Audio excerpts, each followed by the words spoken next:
Le python n'a pas sa place au salon. Le python, le boa ou d'autres reptiles ne sont d'aucune utilité dans une maison. Ils ne peuvent pas servir de jouet.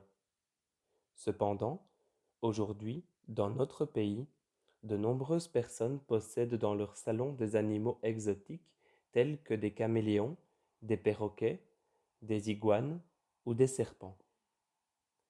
Détenir ce genre d'animaux est pourtant contraire à leur respect, car on peut mettre leur vie en danger et déséquilibrer l'écosystème, c'est-à-dire l'équilibre de la nature.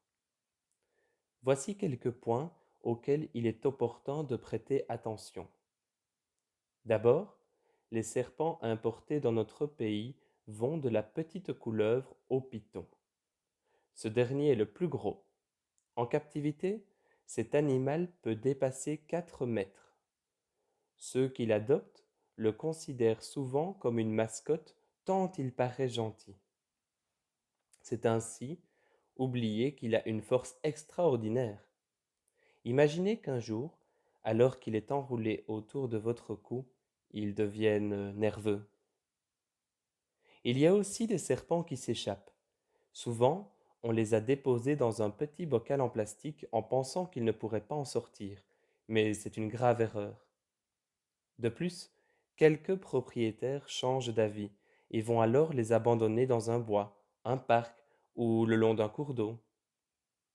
Quand le python se retrouve en liberté dans un endroit qui n'est pas le sien, sa vie est en danger.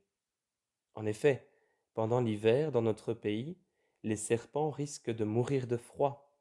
Et pendant l'été, certaines personnes, les voyant sur la voie publique, n'hésitent pas à les tuer tellement ils ont peur.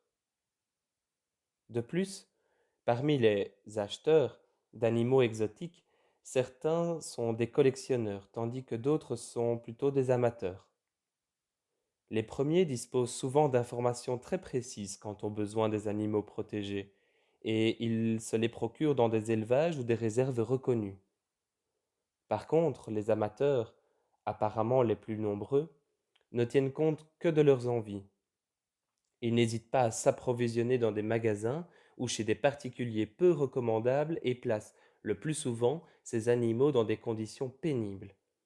La plupart de ces serpents souffriront et mourront faute de soins adéquats.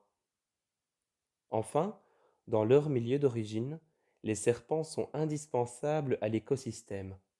Ils se nourrissent de rongeurs et les empêchent ainsi de se reproduire. Par contre, en leur absence, les rongeurs vont se multiplier, détruire des récoltes et toutes sortes de plantations. Ces petits animaux peuvent aussi être contagieux et entraîner des maladies pour d'autres espèces. À Bruxelles, la détention d'animaux sauvages est interdite. En Wallonie, elle est soumise à un permis que peu de citoyens demandent. Des mesures devaient être prises afin de permettre aux serpents de remplir leur mission au sein de la nature au lieu de se retrouver entre une cheminée et la télévision d'un salon. D'après le Vif l'Express, le 22 mars 2002.